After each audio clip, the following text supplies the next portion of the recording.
Is wanting them back evidence of repair or just the pain of losing the old routine? Oof. Yeah, it's agonizing. And it is so incredibly difficult because in the aftermath of a breakup, your brain is frankly actively This is PaiPai Dialogue Lab. Today we ask, is this repair or relapse? lying to you. Right. We are biologically wired to confuse the absolute panic of losing a familiar routine with, like, a profound, undeniable romantic connection. When you pull the plug on a relationship, the void left behind is massive. Yeah, it really is. And human beings are uniquely, terribly unequipped to just sit in that empty space without trying to, immediately fill it with the exact thing that just caused the fracture. This is AI Dialogue Lab, and today the question is repair or relapse? We're unpacking a curated stack of sources, including clinical insights from Help Guide, behavioral analysis from Psychology Today, and recovery frameworks from Charlie Health and the Heart Lab to figure out what actually happens to us when a relationship ends. It's a lot to cover. It is, because almost everyone listening have been in that agonizing, breathless space where you are staring at your phone at like 2 a.m. Oh, absolutely. You are hurting, you feel an incredibly acute loneliness, and your nervous system is just screaming at you that the only way to stop the bleeding is to go back, to send the text, to fix it. So our mission today is to help you navigate those intensely muddy waters. Yeah, and before we really get into the mechanics of why your brain is doing this, we should establish exactly what we are doing here. Right, good point. This is warm, practical relationship education. We are going to look at the psychology and the biology of breakups to give you tools to evaluate your own specific situation. But we need to be very clear, this isn't therapy. No, definitely not. It's not a psychological diagnosis. We aren't offering medical or legal advice, and this certainly isn't, individualized counseling. We're also explicitly not giving you any guaranteed formulas or manipulation tactics to, quote-unquote, win your ex back. Yeah, no games here. Exactly. We're just providing frameworks for clarity. So let's start with that immediate aftermath, the collision.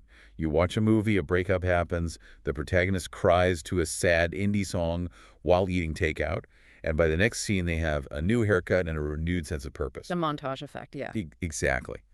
But the reality, looking at the literature from Help Guide on grief and disruption, is that the emotional pain is profound and systemic. They frame it quite literally as a grieving process. Yeah, it is. It really is. It's not just feeling sad, it's a physiological crash. You are dealing with intense emotional pain, an acute, almost physical loneliness, and the sense that your entire life infrastructure has just collapsed. And that infrastructure collapse is what we constantly misinterpret. We live in a culture that pushes a very specific narrative about pain and love. What do you mean by that? Well, we assume that if a decision hurts this much, like if your chest is physically tight, if you can't sleep, if you've lost your appetite, then it must be the wrong decision. Oh, right. It's like, this hurts so bad, I must have made a mistake. Precisely.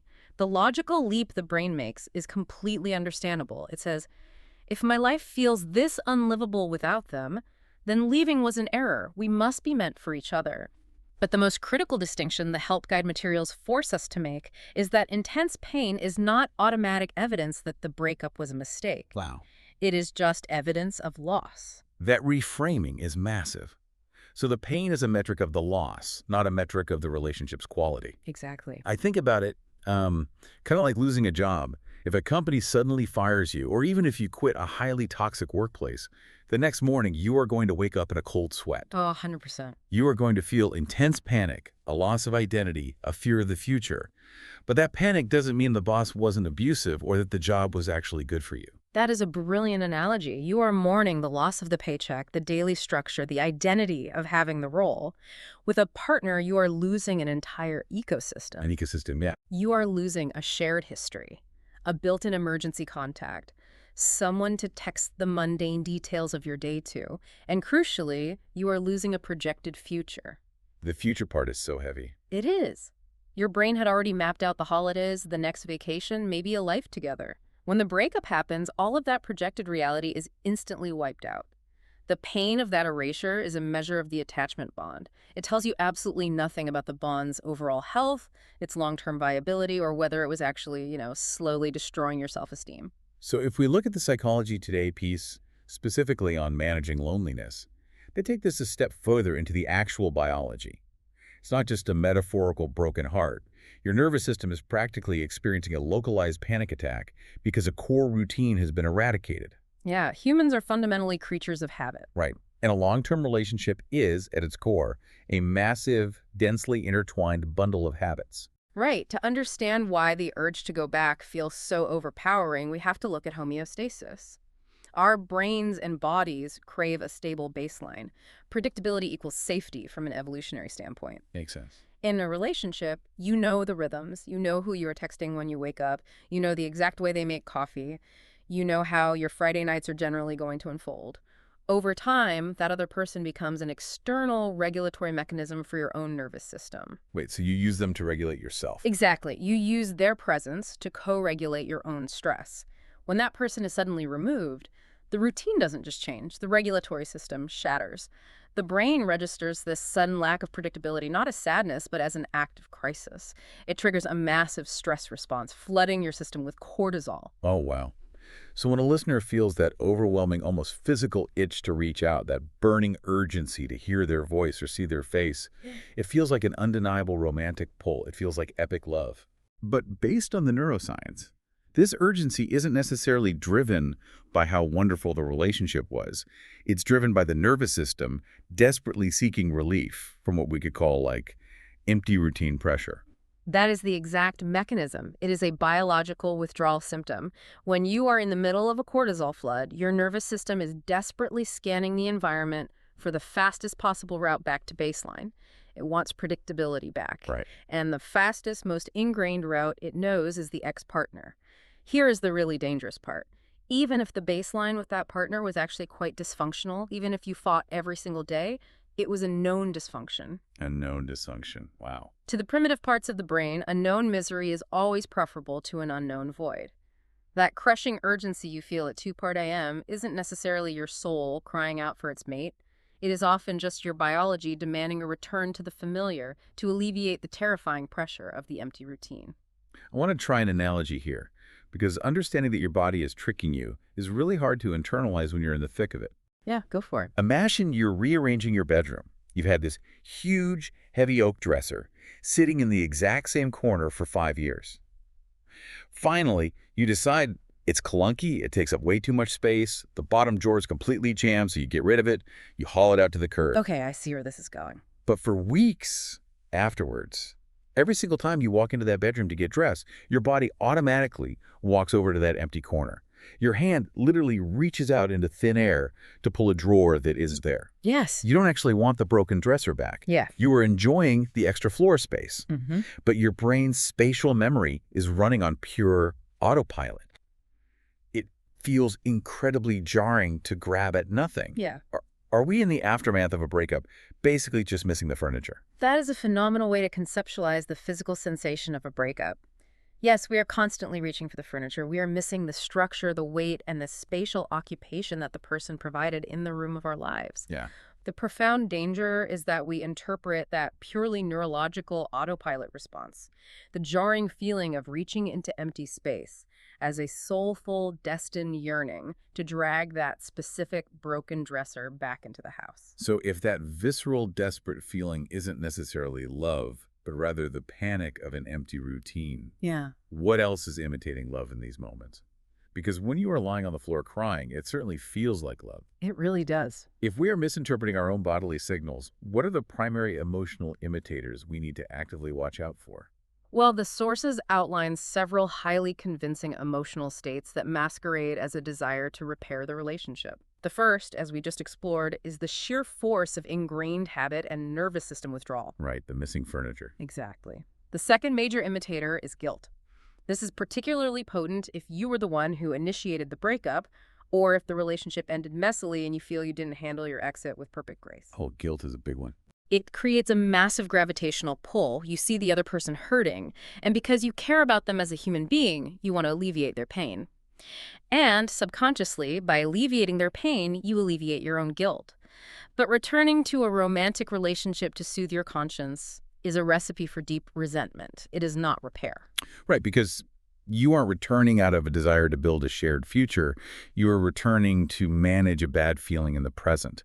You are using the relationship as an emotional painkiller. Precisely. You are treating the symptom of guilt, not the disease of the incompatibility.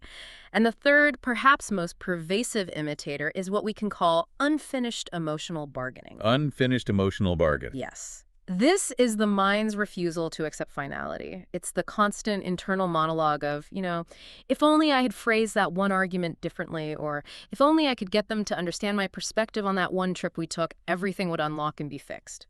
It is an intense driving desire to have just one more conversation, to finally be fully heard, to extract closure from the situation. But closure is a myth, isn't it? Or at least the idea that the other person can hand it to you wrapped in a bow. It is entirely a myth that closure requires the participation of the person who caused the wound. Unfinished emotional bargaining is essentially an ego defense mechanism. Oh, interesting. It gives you an illusion of control. Like if you can just explain it better, you can fix it. So this desire to keep negotiating, to keep bargaining, easily masquerades as a genuine desire to repair the romantic bond, when in reality, it is just an absolute refusal to sit with the powerlessness of an ending. That unfinished emotional bargaining is a trap that is so easy to fall into. The absolute conviction that just one more coffee date, just one more carefully crafted text message will magically untangle 5 years of compounded miscommunication. It's exhausting. Which brings us perfectly to the core problem. If we're going to talk about genuine repair, we have to talk about what actually broke in the first place. Looking at another piece from Psychology Today titled Breaking Old Patterns, Why Your Breakup is a Wake-Up Call. The thesis completely upends how we usually view relationship endings. They argue that a breakup is almost never about a single, isolated incident. It rarely is, but we love to convince ourselves otherwise. We love the narrative of the single, tragic misunderstanding. But human beings possess a remarkable capacity to forgive, absorb, or navigate past single, anomalous events if the foundational structure of the relationship is sound. Right. If the foundation is good, a single earthquake doesn't bring the whole house down. Exactly. When a dynamic fractures to the actual point of separation, it is almost always the culmination of repeated, deep-seated, ignored patterns. The breakup itself is just the final symptom. It is, as the article frames it, a wake-up call, an undeniable alarm signaling that the underlying machinery of how the two people operate together is fundamentally flawed. So if the gas leak is still filling the room, and our brains are chemically wired to run back into that exact room just to relieve the panic of being outside, how do we short-circuit that biology? Ex-cuff. Yeah, like how do we evaluate if we are actually fixing the gas leak or just signing up for a sequel to the exact same disaster? This requires brutal, unflinching honesty with yourself. The literature introduces the concept of a repeat warning. A repeat warning means that you and your partner have resumed the relationship, and maybe that initial empty routine panic has completely subsided because the familiar structure is back in place, but the foundational elements of how you relate to one another haven't shifted a single millimeter. So you're just back in the same loop? Yes, you are experiencing a relapse heavily disguised as a reconciliation. How does a listener spot the difference on the ground? What are the actual indicators that they are caught in a repeat cycle rather than a repair cycle? The sources highlight 4 major red flags indicating a repeat cycle. Indicator number 1 is the most visible. The same trigger still sparks the argument. Okay, give me an example. Let's say that before the breakup, your recurring nightmare fight was always about how one partner handled social situations. Maybe one of you always felt abandoned at parties. You break up, you experience the withdrawal, you get back together. A week later, you go to a dinner party, and the exact same dynamic plays out, leading to the exact same tense car ride home and the exact same shouting match in the kitchen. Right. That is a repeat. The trigger hasn't lost any of its electrical charge, and neither person has developed a new strategy to diffuse it. That makes perfect sense. The furniture's back in the room, Yep. and you're still stubbing your toe on the exact same corner. You haven't sanded it down or moved it. Okay, I understand the trigger piece. But what happens when the conflict actually starts? That leads to indicator number 2. Yeah. The same avoidance tactics are used when things get hard. Every single couple on the planet faces friction. Yeah. The hallmark of a repairing relationship is that conflict is approached as a team trying to solve a puzzle. The hallmark of a relapsing relationship is that the moment a difficult emotion arises, the old, deeply ingrained defense mechanisms snap right back into place with zero friction. It is a choreographed dance. The choreography of a fight. I think everyone knows their own steps to that dance perfectly. Precisely. Maybe one person's avoidance tactic is completely shutting down, offering dead eyes, and giving the silent treatment to maintain control. Maybe the other person's tactic is deflecting with sarcastic humor, or instantly counterattacking by bringing up a mistake the other person made 6 months ago.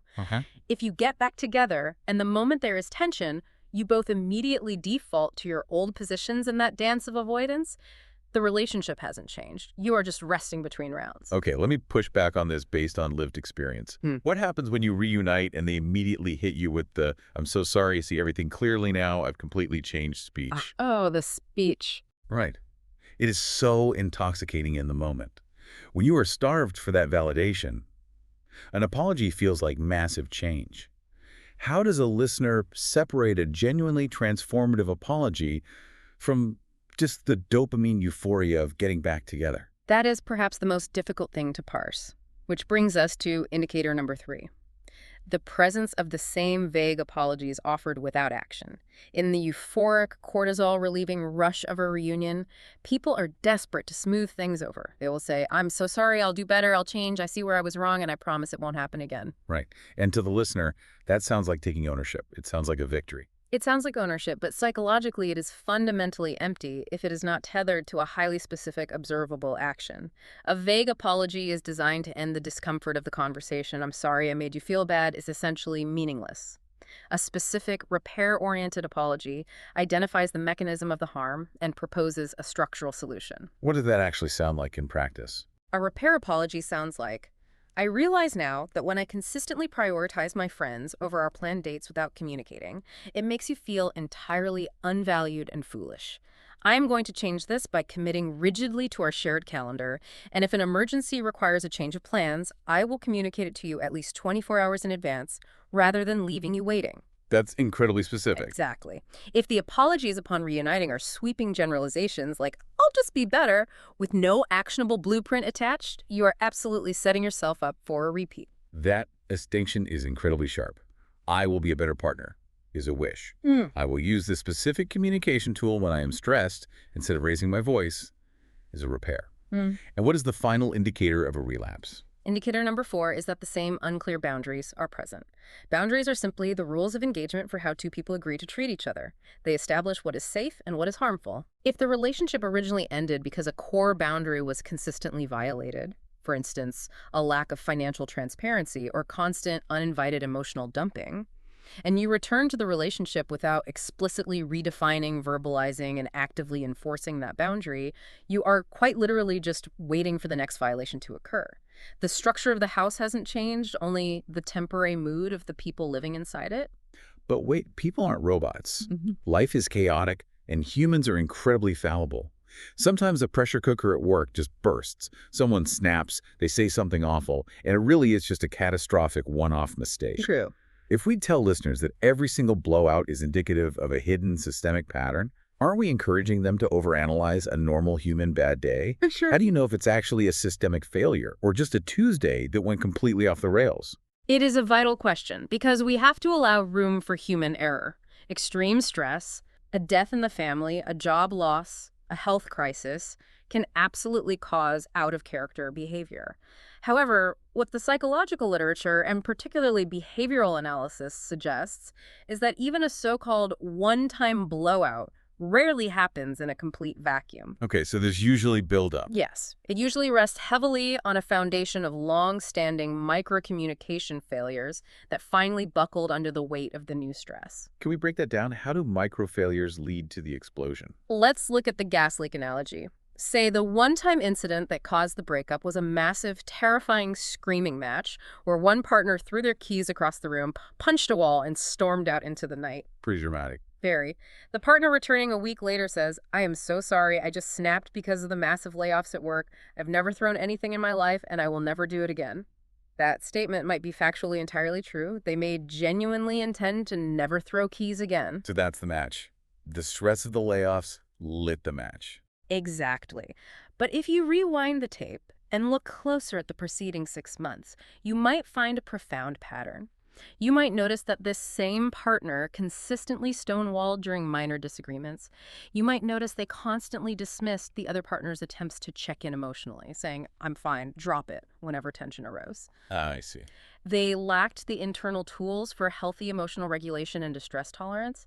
The throwing of the keys was the dramatic explosion, yes, but the complete inability to communicate mounting stress before it reached a critical boiling point, that was the gas leak that had been silently filling the living room for months. Oh, wow. So if you just focus on the keys, you miss the actual danger. Precisely. If you get back together and you only address the match, if the entire reconciliation is based solely on the promise of "I won't throw things anymore," but you completely ignore the gas leak, the inability to vocalize stress and process minor conflict, then the underlying pattern remains completely untouched. Any reunion that fails to acknowledge and treat that overarching pattern is destined to be a repeat. You have to locate and fix the leak, not just promise not to strike a match in a room full of gas. This highlights exactly why the immediate aftermath of a breakup is such a dangerous time to make decisions. You are choking on the gas, the room is on fire, your cortisol is spiking, and you are trying to be an emotional architect. It's nearly impossible. This is where we need to talk about the mechanics of distance. We are looking at the recovery frameworks from Charlie Health and the Heart Lab, and the overarching theme is the absolute necessity of a no-contact or significantly slower contact, period. Yes, crucial step. But I want to be extremely careful with how we frame this, because if a listener goes on TikTok or Reddit right now and searches for breakup advice, the concept of no contact is everywhere. But it is almost universally framed as a toxic game. Oh, the make them miss you strategy. Yes, it is weaponized. The advice is always, go no contact for exactly 30 days to assert your value, make your ex miss you desperately, and manipulate them into begging for you back. It is basically using silence as a form of psychological warfare. It is entirely weaponized in popular internet discourse, and you are right to call it out because that framework is fundamentally manipulative and deeply toxic. We need to actively reclaim and reframe this concept using actual psychological principles. Okay, let's reframe it. In a healthy framework, boundaries, including a strict period of no contact or highly structured minimal contact if you share children or a lease, are never ever supposed to be games. They are not punishments designed to inflict pain on the other person. They are not strategic maneuvers to induce a sense of longing or scarcity. So if the silence isn't a weapon aimed at the ex, what is its actual function? Its function is entirely physiological and psychological protection for you. A no-contact boundary exists to create enough spatial, digital, and emotional distance for your flooded nervous system to finally regulate. Back to the nervous system. Yes, remember the empty routine panic and the cortisol spikes we discussed earlier? Every single time you text your ex, every time you refresh their social media, every time you ask a mutual friend how they are doing, you are giving your nervous system a microscopic hit of the old routine. You are keeping the wound actively infected. You are picking the scab. Worse, you are keeping the cortisol flowing. The true purpose of distance is to allow the stress hormones to clear your bloodstream. You need the panic response to power down so that your prefrontal cortex, the logical, reasoning, consequence evaluating part of your brain, can actually come back online. So you're literally not thinking straight. From a purely neurological standpoint, you cannot think clearly or objectively about whether to return to a deeply flawed relationship while you are actively locked in a state of primal emotional panic. This completely demystifies the process. You need the distance just to get your cognitive faculties back. You can't evaluate the state of the game while you're still taking concussions on the field. Great analogy. So let's look at the markers of actual healing. According to Charlie Health and the Heart Lab, we are looking at these as broad, public-facing behavioral markers, not diagnostic criteria. What does it actually look and feel like when that distance starts doing its job? How does a listener know the fog is lifting? The transition from active panic to genuine healing is marked by several distinct cognitive and behavioral shifts. The first major shift is a return to clearer thinking. In the immediate aftermath, thoughts about the ex are highly intrusive. They are obsessive loops that hijack your brain. Like when you can't focus on anything else. Right. You can be in the middle of a work presentation, and suddenly a memory of them completely derails your focus. As true healing occurs, those thoughts begin to transition from dominating, painful obsessions to passing, neutral observations. You might see a restaurant they liked and think of them, but it doesn't trigger a physical chest pang or ruin your afternoon. It's the difference between a blaring fire alarm going off inside your house and just noticing an ambulance drive by on the street outside. You hear it, but you don't have to evacuate. That is a very apt comparison. The second, incredibly tangible sign of healing is a massive reduction in compulsive checking. This is the modern plague of breakups doom scrolling. Everyone does it. It's the compulsion to check their Instagram stories from a burner account, checking their status on WhatsApp to see when they were last online, analyzing their Spotify playlists to see if they are listening to sad songs. Why is that digital checking so addictive? Because it feels awful every single time you do it, yet people just can't stop. It is driven by intermittent reinforcement, the exact same psychological mechanism that makes a slot machine addictive. You pull the lever, you check their page, hoping for a specific hit of dopamine. You are hoping to see something that validates your narrative, like a sad quote proving they miss you. Right, hoping for a sign. Most of the time you get nothing. Or worse, you see them looking happy, which spikes your pain. But because the reward is unpredictable, the brain becomes obsessed with checking. When you are genuinely healing, the urge to monitor their digital footprint slowly fades.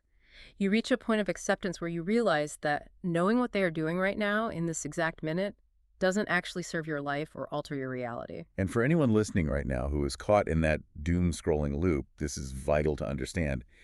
If you are constantly checking their status, your brain is still actively engaging in the relationship. Yes. You are still a participant in the dynamic. You are just participating from the shadows. You cannot objectively evaluate if you should go back into the room because digitally and emotionally, you haven't actually left the room yet. You are still standing in the doorways staring at them. You are keeping the phantom limb attached. It requires immense discipline to sever that digital tie, but it is a prerequisite for clarity. The third sign of healing that the clinical sources point to is a gradually returning capacity for genuine self-care. Meaning basic functioning. Exactly. When the nervous system is initially dysregulated, basic executive function plummets.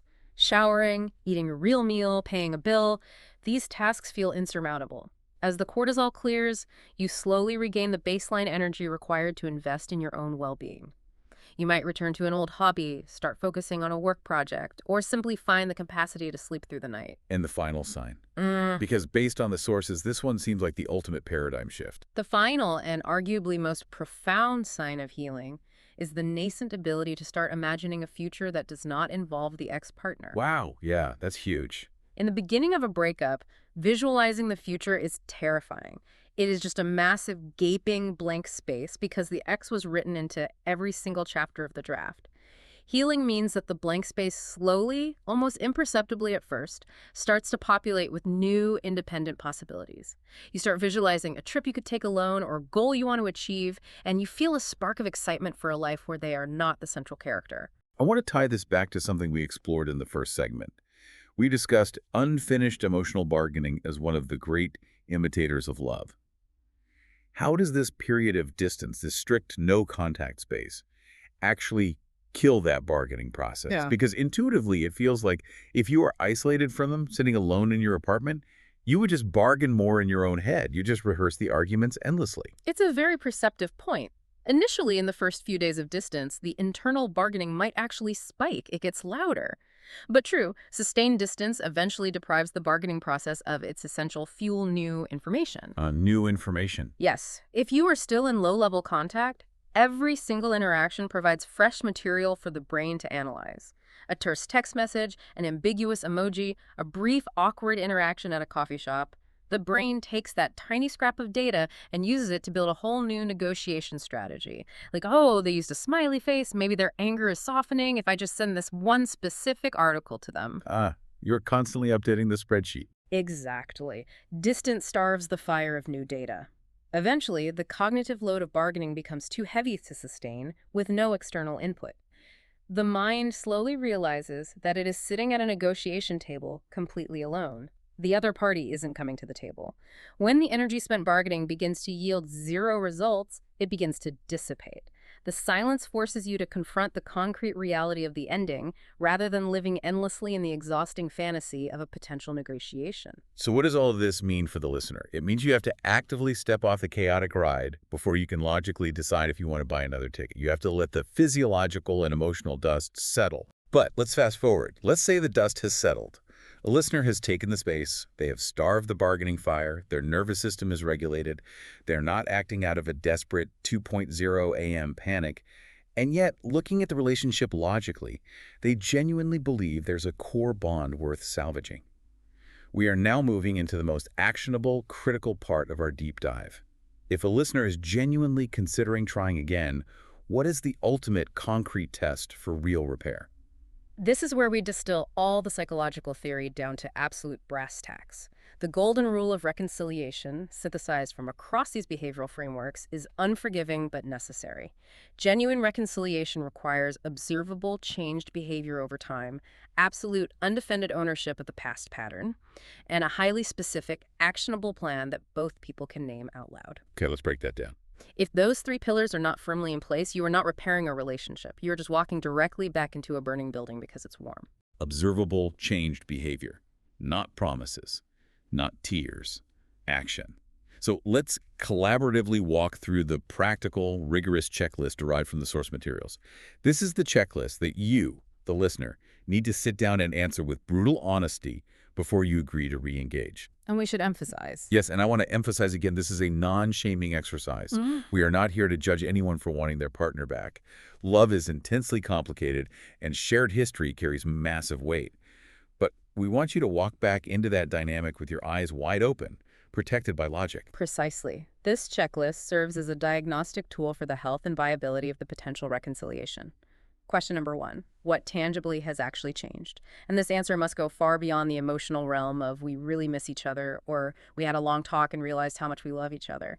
Missing each other is a feeling. It is a biological drive. It is not a structural, systemic change. So what counts as a structural change? Did one partner acknowledge an anger issue, enter professional therapy, and consistently attend for months? Did you both read a dedicated book on anxious avoidant attachment styles and actively implement its communication frameworks? Did a massive external stressor that was crushing the relationship, like a deeply toxic job, an active addiction, or an unbearable living situation fundamentally and permanently alter? You must be able to point to a tangible, real-world change in circumstance or a newly developed demonstrable skill. Right. If they say, I've had a lot of time alone to think, and I realize I took you for granted, that is a nice sentiment, but it is not an observable change. It is just a thought.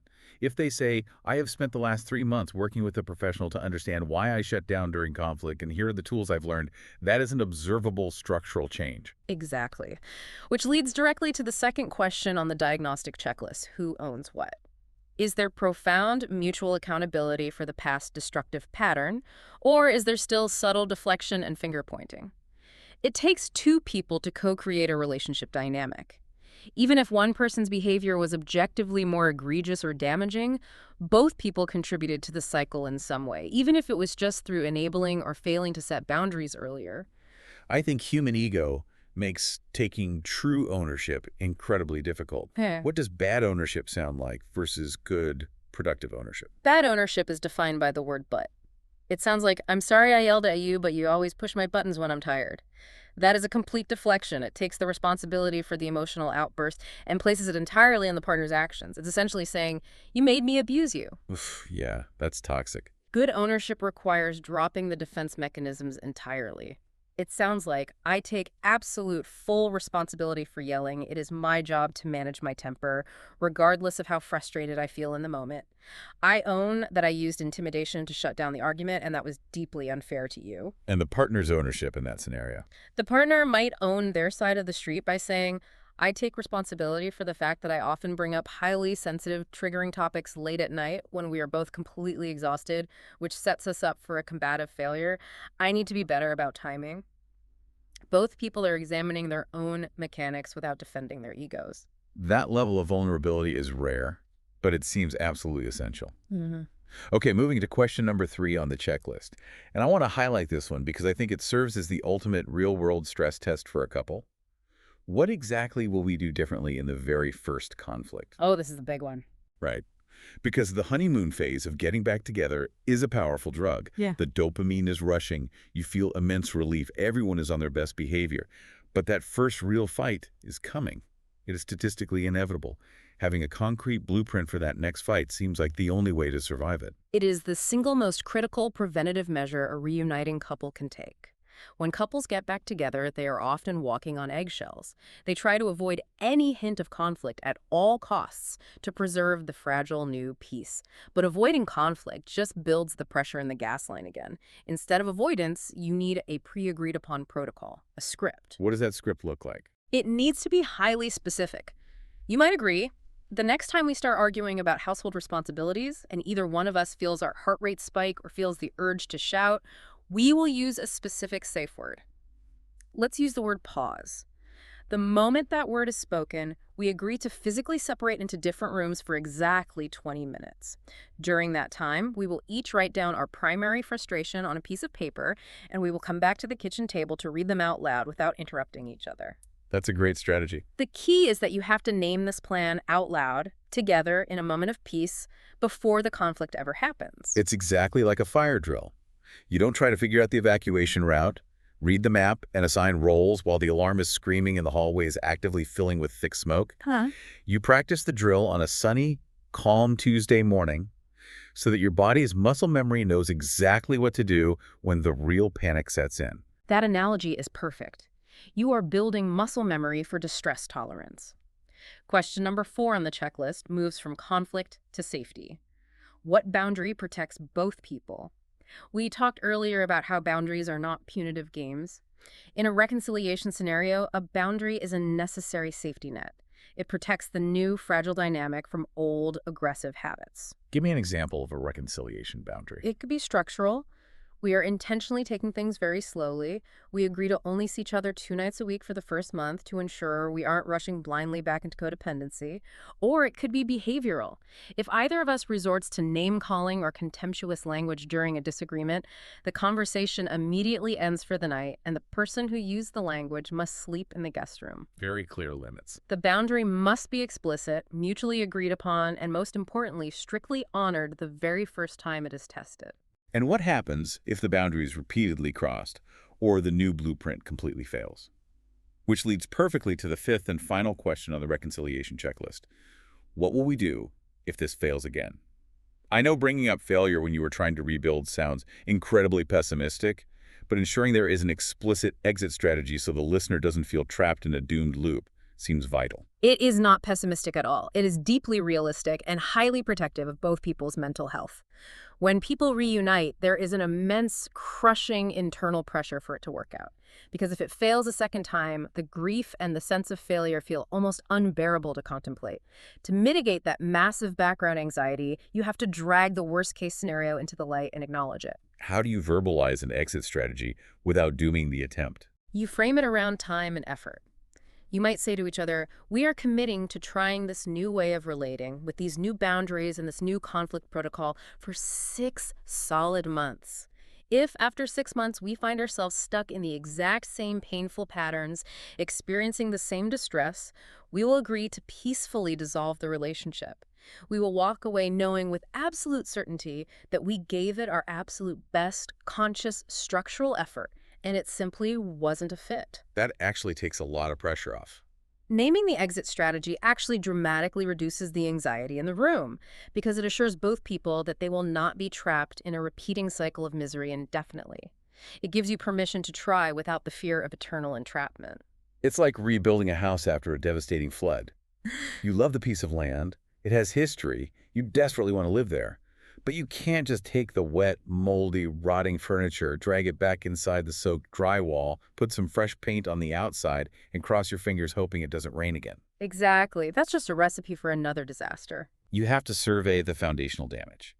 You need to look at a brand new blueprint together and say, I see we built it on higher ground this time. I see we used waterproof materials for the foundation. We installed better drainage.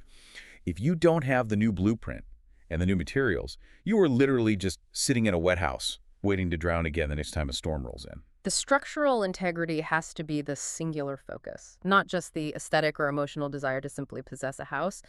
If you can go through that rigorous checklist, identifying the tangible, real-world changes, taking undefended mutual ownership, establishing a specific conflict protocol, setting protective safety net boundaries, and clearly defining an exit strategy, and you both can answer those questions clearly, calmly, and collaboratively, then you are engaging in a genuine adult attempt at repair. And if you can't? But if the answers to those questions are vague, if they trigger defensiveness, or if they are entirely non-existent, you must realize that you are simply preparing for a relapse. This has been an incredibly dense, layered, and I hope immensely valuable exploration for anyone navigating this space. Let's recap the long journey we've taken today. We started by validating the very real, agonizing physiological pain of a breakup. We established the neuroscience that missing someone with burning urgency is often a normal bodily response to a disrupted routine, a literal nervous system withdrawal as your brain panics over the loss of homeostasis. Right. We discussed the profound danger of confusing that chemical withdrawal, along with the heavy imitators of guilt and unfinished bargaining, with a genuine mandate to return to a broken dynamic.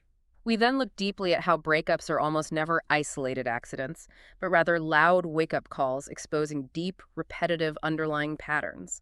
We highlighted the critical warning signs of a repeat, the same undiffused triggers, the same choreographed dance of avoidance, the same empty, actionless apologies, and we explored the gas leak metaphor to understand systemic failure. Yeah, that metaphor is sticking with me. We emphasized why creating real distance and starving the bargaining fire of new data is the only way to let the cortisol clear so you can evaluate the situation with your logical brain intact. And finally, we walk through the uncompromising, practical checklist required to ensure a return is a genuine repair.